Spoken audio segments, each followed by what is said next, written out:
ಅಲ್ಲ ಪಾಪ 10-12 ಕಿಲೋಮೀಟರ್ ದೂರ ಬರಬೇಕು. ನಾ MLAಗಳು ಭೇಟಿ ಮಾಡಬೇಕು, ಎಲ್ಲಿಗೋ ಬರಬೇಕು ದೂರ. ನಾನು ಸಂವಿಧಾನದ ಪ್ರಕಾರ ರೀ ಚಾಯ್ಸ್ ಕೊಟ್ಟಿದ್ದೀನಿ, 3 ಚಾಯ್ಸ್ ಕೊಟ್ಟಿದ್ದೀನಿ. ಚಾಯ್ಸ್ ಕೊಟ್ಟಿಲ್ಲ ಅಂದ್ರೆ ಪರವಾಗಿಲ್ಲ, 3 ಚಾಯ್ಸ್ ಕೊಟ್ಟಿದ್ದೀನಿ, 3ರಲ್ಲಿ ಯಾವ್ದಾನ ಕೊಡಿ ಅಂತ ಕೇಳ್ತಾ ಇದ್ದೀನಿ. ಸರ್, ನೀವು ಕೇಳಿರೋದ್ರಲ್ಲಿ ಒಂದು DK ಶಿವಕುಮಾರ್ ಅವರು ನಾನು ಇಲ್ಲಿದ್ರೆ ಮುಖ್ಯಮಂತ್ರಿ ಆಗ್ತೀನಿ ಅನ್ನೋ ಒಂದೇ ಕಾರಣಕ್ಕೆ ಅದನ್ನ ನಂಬಿಕೆ ಇಟ್ಕೊಂಡು ನಿಮಗೆ ಇದುವರೆಗೂ ಬಿಟ್ಕೊಡ್ತಾ ಇಲ್ಲ.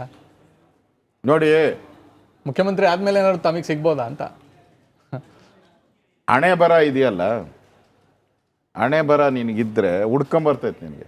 ಹಣೆ ಬರನೇ ಇಲ್ಲ ಅಂದ್ರೆ ನೀನು ಎಲ್ಲಿದ್ರೆ ಏನು, ಅದೇನೋ ಪಾಪಿ ಸಮುದ್ರಕ್ಕೆ ಹೋದ್ರೆ ಮೊಣಕಾಲದ ನೀರನೇ ಹಂಗಾಗ್ಬಿಡ್ತೈತೆ. ಅದಕ್ಕೆ ಮನೆ ಅಲ್ಲ ಇಂಪಾರ್ಟೆಂಟ್, ನಿನ್ನ ಅದೃಷ್ಟ, ನಿನ್ನ ಶಕ್ತಿ, ನಾನು ಹೇಳ್ದಲ್ಲ ಹೋರಾಟ, ಇದು ಮುಖ್ಯ. ಅದನ್ನು ಮಾಡಲಿ, ಒದ್ದು ಕಿತ್ಕೊಂಡ್ಲಿ ಫಸ್ಟು.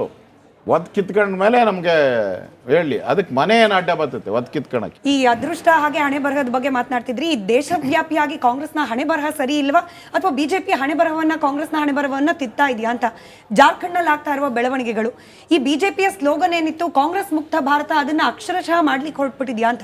ಒಂದು ಪ್ರಜಾಪ್ರಭುತ್ವ ವ್ಯವಸ್ಥೆಯಲ್ಲಿ ಅಪೋಸಿಷನ್ ಕೂಡ ಸ್ಟ್ರಾಂಗ್ ಆಗಿರೋದು ಅನಿವಾರ್ಯ ಅಲ್ವಾ ಸರ್? ಪಕ್ಕ ಡೌಟ್ ಇಲ್ಲ. ರೂಲಿಂಗ್ ಪಾರ್ಟಿ ಎಷ್ಟಿದೆಯೋ ಅಪೋಸಿಷನ್ನು ಅಷ್ಟೇ ಇರಬೇಕು. ಅದು ಸಂವಿಧಾನದ ಪ್ರಕಾರ ಆ ಥರ ಇದ್ರೇ ನಡೆಯೋವಂಥದ್ದು. ಒಂದು ಗಾಡಿಗೆ 2 ಚಕ್ರ ಇದ್ದಂಗೆ ಇವೆರಡೂ. ಹೌದು, 100%. ಆದರೆ ಕಾಂಗ್ರೆಸ್ಗೆ ವಿರೋಧ ಪಕ್ಷ ಆಗೋಕ್ಕೂ ನಾಲಾಯಕ್ ಅವರು. ಆ ಕಾಂಗ್ರೆಸ್ ಪಾರ್ಟಿ ಹೋಗಿ ಬೇರೆ ಯಾವುದಾನ ಪಾರ್ಟಿ ಬಂದು ಆ ವಿರೋಧ ಪಕ್ಷ ಸ್ಥಾನನ ತುಂಬಲಿ. ಇವ್ರಿಗಂತೂ ಲಾಯಕ್ಕಿಲ್ಲ. ಇವ್ರ ಕುಟುಂಬ, ಅವರಾಯಿತು, ಅವ್ರ ತಾತ ಆಯಿತು, ಅಜ್ಜಿ ಆಯಿತು, ತಂದೆ ಆಯಿತು, ಮಕ್ಕಳ ಹಿಂಗೆ ಬರ್ತಾನೆ ಇದೆಯಲ್ಲ. ಯಾವುದಾನ ಒಂದು ಡೆಮಾಕ್ರೆಟಿಕ್ ಪಾರ್ಟಿ ಅಪೋಸಿಷನ್ ಲೀಡರ್ ಆಗಲಿ, ಅದು ಇವತ್ತು ಬೇಕಾಗಿರೋದು. ಅದೇ ಇವಾಗ ಜಾರ್ಖಂಡ್ ಹೇಳಿದ್ರಲ್ಲ, ಅದೇ ಆಗ್ತಾ ಇದೆ. ಇವಾಗ ಎಲ್ಲ ರಾಜ್ಯಗಳಲ್ಲೂ ಕಾಂಗ್ರೆಸ್ ಹೋಗ್ತಾ ಇದೆ. ವಿರೋಧ ಪಕ್ಷ ಬೇಕು, ಆದರೆ ಸಮರ್ಥವಾದಂಥ ವಿರೋಧ ಪಕ್ಷ ಬೇಕು. ಈ ಥರದ ವಿರೋಧ ಪಕ್ಷ, ಈ ರಾಹುಲ್ ಗಾಂಧಿ ಅಂತ ವಿರೋಧ ಪಕ್ಷ ದೇಶಕ್ಕೆ ಅವಶ್ಯಕತೆ ಇಲ್ಲ ಅಂತ ತೀರ್ಮಾನ ಆಗಿದೆ. ಎಲ್ಲ ಲೀಡ್ರಿಗೂ ಅನ್ಸಕ್ಕೆ ಶುರುವಾಗಿದೆ. ಅದಕ್ಕೆ ಜಾರ್ಖಂಡಲ್ಲಿರೋ ನಾಯಕರು ತೀರ್ಮಾನ ಮಾಡಿದ್ದಾರೆ, ಇವರು ರಾಹುಲ್ ಗಾಂಧಿಯಿಂದ ಹೋದರೆ ನಮಗೆ ರಾವು ಕಾಲ ಗ್ಯಾರಂಟಿ. ಅದಕ್ಕೆ ನಾವು ಗುರು ಕಾಲದ ಕಡೆ ಹೋಗೋಣ ಅಂತೇಳಿ ಗುರು ಕಾಲದ ಕಡೆ ಬಂದವರಷ್ಟೇ. ಸರ್, ಉಪಲೋಕಾಯುಕ್ತ ಬೀರಪ್ಪ ಅವರು ಒಂದು ಆರೋಪವನ್ನು ಮಾಡಿದರು, 63% ಅನ್ನುವಂಥದ್ದು. ಸೊ ಅದು ಬಿಜೆಪಿಯ ಕಾಲದಲ್ಲಿ ಆಗಿದ್ದಂಥದ್ದು, ಯಡಿಯೂರಪ್ಪನವ್ರು ಮಾಡಿದಂಥ ಅಧಿಕಾರದಲ್ಲಿ CM ಆಗಿದ್ದಂಥ ಅವಧಿಯಲ್ಲಿ ಆಗಿದ್ದು, ಅದನ್ನು ಈಗ ಎತ್ತು ಬಿಡ್ತಾ ಇದ್ದಾರೆ ಅನ್ನುವಂಥ ಆರೋಪವನ್ನು, ಏನು ಪ್ರತ್ಯಾರೋಪವನ್ನು ಮಾಡ್ತಾ ಇದ್ದಾರೆ ನೀವು ಮಾಡಿದಂಥ ಆರೋಪಕ್ಕೆ. ನಾನು ಆರೋಪ ಮಾಡಿದ್ದಲ್ರಿ, ಮೀಡಿಯಾದಲ್ಲಿ ಬಂದಿತ್ತು, ಪತ್ರಿಕೆಯಲ್ಲಿ ಬಂದಿತ್ತು. ಅವ್ರು ಮಾತಾಡಿರೋದು 3 ದಿನದ ಹಿಂದೆ ಮಾತಾಡಿರೋದು, 3-4 ದಿನದ ಹಿಂದೆ ಮಾತಾಡಿದ್ದು. ಅವ್ರು 2019ರಲ್ಲಿ ಮಾತಾಡಿದ್ದಾರೆ. 19 ಸಿದ್ದರಾಮಯ್ಯ ಏನು ಹೇಳಿದ್ರು, ಅದು 2019ರ ವರದಿ ಬರಬೇಕಾದ್ರೆ 18ರದ್ದು ತಾನೇ 19ರಲ್ಲಿ ವರದಿ ಕೊಡೋದು. 18ರಲ್ಲಿ ಯಾರು ಸರ್ಕಾರ ಆಯಿತು? BJP ಸರ್ಕಾರ ಆಯ್ತಾ? ನಿಮ್ಮದೇ ಸರ್ಕಾರ ಇದ್ದಿದ್ದು ಕಾಂಗ್ರೆಸ್ ಸರ್ಕಾರ. ಅವತ್ತು ವರದಿನ 19ರ ವರದಿ 19ರಲ್ಲಿ ಕೊಡ್ತಾರ, 18ರ ವರದಿನ ಕೊಟ್ಟಿರ್ತಾರೆ. ಒಂದು 5 ವರ್ಷದ್ದೋ 6 ವರ್ಷದ್ದೋ ಕೊಟ್ಟಿರ್ತಾರೆ ಹಿಂದೆ. ನಿಮ್ಮದೇ ಸರ್ಕಾರ ಅಲ್ಲ, ನಿಮ್ಮದೇ. ನೀವು ತಿರ್ಚಕ್ಕೆ ಹೋಗ್ತಾ ಇದ್ದೀರಾ. ನಾನು ತಿರ್ಚಿಲ್ಲ, ನಾನು ಯಾವುದು ತಿರ್ಚಿಲ್ಲ. ಅವ್ರು ಮಾತಾಡಿರೋದ್ರಲ್ಲಿ ಯಾವುದೂ ಅಲ್ಲಿ 2019 ಅಂತ ಅವರೆಲ್ಲೂ ಪ್ರಸ್ತಾವ ಮಾಡಿಲ್ಲ.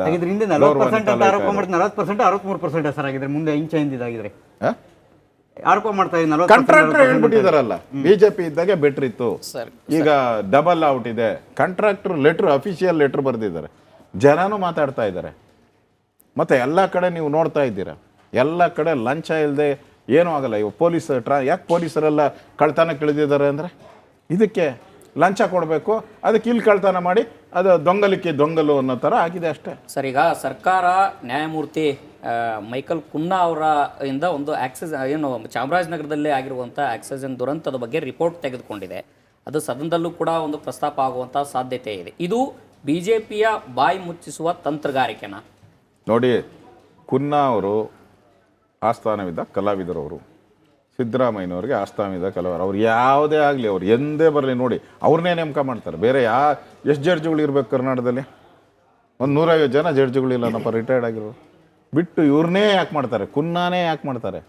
ಅವ್ರು ಆಸ್ಥಾನದ ಕಲಾವಿದರು ಮಾಡ್ತಾರೆ, ಮಾಡಲಿ. ತಪ್ಪಿದ್ರೆ ನೋಡಿ, ಅಲ್ಲಿ ತಪ್ಪಾಗಿ ಯಾರು DC ತಪ್ಪು ಮಾಡಿದಾರ, ಸರ್ಕಾರ ಮಾಡಿದ ಕ್ರಮ ಹಾಗೆ ಆಗ್ತೈತೆ, ತಪ್ಪಕ್ಕೆ ಶಿಕ್ಷೆ ಆಗ್ತೈತೆ. ನಾನು ಹೇಳೋದು ಈ ಆಸ್ಥಾನದಿಂದ ಕಲಾವಿದರನ್ನ ಬಿಟ್ಬಿಟ್ಟು ನ್ಯಾಯವಾಗಿರೋರನ್ನ ನೇಮಕ ಮಾಡಿ, ನಿಷ್ಪಕ್ಷಪಾತವಾಗಿ ಮಾಡಿ. ತಪ್ಪು ಯಾರು ಮಾಡಿದ್ರು ತಪ್ಪೇ, ಅದನ್ನು ನಾವು ಒಪ್ಕೊತಿರೋದು. ನೋಡಿ, ಬಿ ಜೆ ಪಿನ ಟಾರ್ಗೆಟ್ ಮಾಡೋ ಅಂಥದ್ದಕ್ಕೆ ಭಾಳ ಜನ ಪ್ರಯತ್ನ ಮಾಡಿದ್ರು, ಅವ್ರ ಕೈಲೇ ಏನೂ ಆಗಿಲ್ಲ. ಇಂದಿರಾ ಗಾಂಧಿ ಕೈಲೇ ಏನೂ ಮಾಡೋಕ್ಕಾಗಿಲ್ಲ ಅಲ್ವಾ. ದೇಶದ ಮೇಲೆ ಎಮರ್ಜೆನ್ಸಿ ತಂದರು, ನಾನು ಜೈಲಲ್ಲಿದ್ದೆ, ನನ್ನೂ ಜೈಲಿಗೆ ಹಾಕಿದ್ರು. ಏನು ಮಾಡಿದ್ರಿ? ಅವೆಲ್ಲ ನಡೆಯಲ್ಲ, ಅವೆಲ್ಲ ಕಾಲ. ಇದು ಕಾಂಗ್ರೆಸ್ಸಿನ ಕಾಲ ಮುಗಿದೋಯ್ತು. ಇನ್ನು ಕಾಂಗ್ರೆಸ್ಸು ಔಟ್ ಗೋಯಿಂಗ್ ಪಾರ್ಟಿ. ದೇಶದಲ್ಲಿ ಕಾಂಗ್ರೆಸ್ ಮುಕ್ತ ಭಾರತ ನಿರ್ಮಾಣ ಆಗ್ತಾ ಇದೆ. ಹಿಂದೂ ವಿಚಾರಗಳಿಗೆ ಮಾನ್ಯತೆ ಇರೋ ಬಹುಸಂಖ್ಯಾತರ ಒಂದು ದೇಶ ಆಗ್ತಾ ಇದೆ ಭಾರತ. ಬಹುಸಂಖ್ಯಾತರಿಗೆ ಬೆಲೆ ಇಷ್ಟು ದಿನ ಬಹುಸಂಖ್ಯಾತರಿಗೆ ಬೆಲೆ ಇರಲ್ಲ, ಅಲ್ಪಸಂಖ್ಯಾತರಿಗೆ ಮಾತ್ರ ಬೆಲೆ. ಅವರಿಗೆ ವಿಶೇಷ ಕಾನೂನು ಕಾಯ್ದೆ, ಸುಪ್ರೀಂ ಕೋರ್ಟ್ ಹೇಳಿದ್ರೂ ಕೂಡ ಸಂವಿಧಾನನ ಬದಲಾವಣೆ ಮಾಡಿ ಅವ್ರಿಗೆ ಅವಕಾಶ ಕೊಡ್ತಾ ಇತ್ತು. ಇನ್ನು ನಡೆಯಲ್ಲ. ಇನ್ನು ಬಹುಸಂಖ್ಯಾತರಿಗೆ ಒಳ್ಳೆಯ ಕಾಲ ಬರ್ತಾ ಇದೆ, ಬಂದಿದೆ. ಅದರಿಂದ ಕಾಂಗ್ರೆಸ್ ಅವರು ಔಟ್ ಗೋಯಿಂಗ್ ಪಾರ್ಟಿ, ಅವ್ರ ಬಗ್ಗೆ ಕೇರೆ ಮಾಡೋಂಗಿಲ್ಲ. ಸರ್, ಬಿಜೆಪಿ ನೆಕ್ಸ್ಟ್ ಅಧಿಕಾರಕ್ಕೆ ಬರುತ್ತೆ ಅನ್ನೋಂಥ ತಾವು ಹೋಪಲ್ಲಿ ಇದ್ದೀರಾ. ಆದರೆ ಬಿಜೆಪಿಯಲ್ಲಿ ಕವಲುದಾರಿಗಳಾಗಿದ್ದಾವೆ. ಒಬ್ಬ ನಾಯಕ ಬಲಕ್ಕೆ, ಒಬ್ಬ ನಾಯಕ ಎಡಕ್ಕೆ. ಸೊ ಅವ್ರ ಹಿಂದೆ ಒಂದಷ್ಟು ಜನ ಗುಂಪು, ಮಧ್ಯದಲ್ಲಿ ಇನ್ನೊಂದು ಗುಂಪು. ಸೊ ಇದು ಯಾವಾಗ ಸರಿ ಹೋಗೋದು? ಅಧಿಕಾರಕ್ಕೆ ಬರಬೇಕು, ಕಾಂಗ್ರೆಸ್ ಏನೋ ತಾವು ಆರೋಪ ಮಾಡ್ತಾ ಇದ್ದೀರಾ ಸರಿಯಾಗಿ ಆಡಳಿತ ಮಾಡ್ತಿಲ್ಲ ಅನ್ನೋಂಥದ್ದು.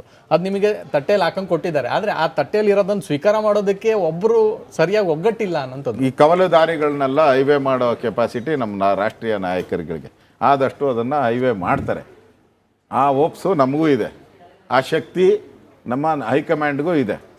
ಅದರಿಂದ ಅದ್ರ ಬಗ್ಗೆ ಏನು ನಾವೇನು ತಲೆ ಕೆಡಿಸ್ಕೊಳಲ್ಲ. ಸೂಕ್ತ ಸಮಯ ನೋಡಿ ಮಾಡ್ತಾರೆ. ಸಣ್ಣ ಪುಟ್ಟ ಪ್ರಾಬ್ಲಮ್ಮು, ಆ ಥರದ್ದು ಏನು ದೊಡ್ಡ ಪ್ರಾಬ್ಲಮ್ ಏನು ಅಂತಲ್ಲ. ಈ ಮುಖ್ಯಮಂತ್ರಿ ಪದವಿಗೇನು ಕುರ್ಚಿಯೇನು ಚೇರ್ಗೇನು ಕಿತ್ತಾಡ್ತಾ ಇಲ್ಲ, ನಡೀತಾ ಇದೆ. ಅದನ್ನ ಬಹಳ ವಿಳಂಬ ಆಗ್ತಾ ಇದೆ ಅಂತ ಸ್ಮಿತಾ, ಬಹಳ ವಿಳಂಬ ಮಾಡ್ತಾರೆ ಹೈಕಮಾಂಡು. ಬಿಜೆಪಿ ಹೈಕಮಾಂಡು ರಾಜ್ಯದ ವಿಚಾರ ರಾಜ್ಯ ಬಿಜೆಪಿ ಅಂತ ಬಂದಾಗ ಯಾಕೋ ಒಂದು ರೀತಿ ಸೈಲೆಂಟು ಅಂತಾರೆ, ಮೌನ, ಅಂದರೆ ಮುಂದೆ ಹಾಕುವಂಥದ್ದು ಈ ರೀತಿಯಾಗಿ ಅಷ್ಟು ಲಕ್ಷ್ಯ ಕೊಡ್ತಾ ಇಲ್ವ ಅಂತ ಕರ್ನಾಟಕ ಬಿಜೆಪಿಯ ಬಗ್ಗೆ ಅಂತ ನೋಡಿ.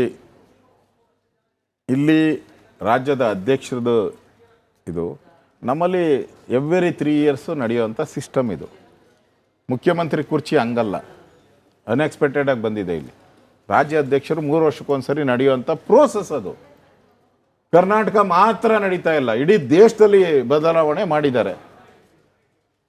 ಇಲ್ಲೂ ಕೂಡ ಏನು ಮಾಡ್ತಾರೆ, ಬದಲಾವಣೆ ಮಾಡ್ತಾರ, ಅವ್ರನ್ನೇ ಕಂಟಿನ್ಯೂ ಮಾಡ್ತಾರೆ, ಅದನ್ನು ರಾಷ್ಟ್ರೀಯ ಅಧ್ಯಕ್ಷರು ಘೋಷಣೆ ಮಾಡಬೇಕು. ನಮ್ಮದು ಇನ್ನೂ ಒಂದು 2-3 ಸ್ಟೇಟ್ ಉಳಿದಿದೆ, ಅದನ್ನು ತೀರ್ಮಾನ ಮಾಡ್ತಾರೆ. ಇದು ರೋಟೀನ್ ಪ್ರೋಸೆಸ್ಸು.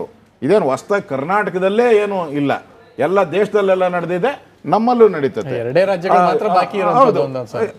ಇರೋರನ್ನ ರಿಟೈನ್ ಮಾಡ್ತಾರ ಅಥವಾ ಬೇರೆಯವ್ರು ಮಾಡ್ತಾರ ಅನ್ನೋದು ಅದು ರಾಷ್ಟ್ರೀಯ ಅಧ್ಯಕ್ಷರು ಸಂಬಂಧಪಟ್ಟಿದ್ದು. ನಮ್ಮಲ್ಲಿ ಚುನಾವಣಾ ಒಂದು ಸಿಸ್ಟಮ್ ಇದೆ. ಯಾಕಂದರೆ ನಾವು ಪ್ರಪಂಚದಲ್ಲೇ ದೊಡ್ಡ ಪಾರ್ಟಿ, ನಾವು ಅಷ್ಟು ಮೆಂಬರ್ಶಿಪ್ ಇದೆ. ನಮ್ಮದಲ್ಲಿ ಪ್ರೋಸೆಸ್ ಮಾಡಬೇಕು. ಸರಿ ಸರ್, ಕಾಂಗ್ರೆಸ್ ಅಲ್ಲಾದ್ರೆ ಅವ್ರ ಮನೆಯವರು ಯಾರೋ ತೀರ್ಮಾನ ಮಾಡ್ತಾರೆ, ಮಾಡ್ಕಂತಾರೆ ಅವರು. ಸರಿ ಸರ್, ಕಡೆ ಪ್ರಶ್ನೆ. ಈ ಅಧಿವೇಶನದ ನಂತರದಲ್ಲಿ ಕ್ಲೈಮ್ಯಾಕ್ಸ್ ಬಾಕಿ ಇದೆ ಅಂತ ಹೇಳಿ ನೀವೇ ಹೇಳ್ತಾ ಇದ್ರಿ. ಏನಾಗುತ್ತೆ in case D K Shivakumar ಅವರು ಸಿಎಂ ಆದ್ರೆ ಏನಾಗುತ್ತೆ, ಆಗದೆ ಹೋದ್ರೆ ಏನಾಗುತ್ತೆ? ಕ್ರಾಂತಿ ಅಂತೂ ಆಗುತ್ತೆ. ಕಾಂಗ್ರೆಸ್ ಅಲ್ಲಿ ಕ್ರಾಂತಿ ಅಂತೂ ಗ್ಯಾರಂಟಿ. ಅದನ್ನು ತಪ್ಸಕ್ಕೆ ಯಾರ ಕೈಲೂ ಸಾಧ್ಯ ಇಲ್ಲ. ಡಿ ಕೆ ಶಿವಕುಮಾರ್ ಆತಾರೋ ಇಲ್ಲ ಬ್ಲಾಕ್ ಆರ್ಸ್ಗಳು ಬರ್ತೈತೋ ಗೊತ್ತಿಲ್ಲ, ಬಟ್ ಕ್ರಾಂತಿ ಅಂತೂ ಆಗ್ತೈತೆ. ಕಾಂಗ್ರೆಸ್ಸಲ್ಲಿ ಗೊಂದಲ ಆಗಿದೆ. ಕಾಂಗ್ರೆಸ್ ಒಟ್ಟಾಗಿ ಉಳಿಯುವಂಥ ಪರಿಸ್ಥಿತಿ ಮುಂದಿನ ದಿನಗಳಲ್ಲಿ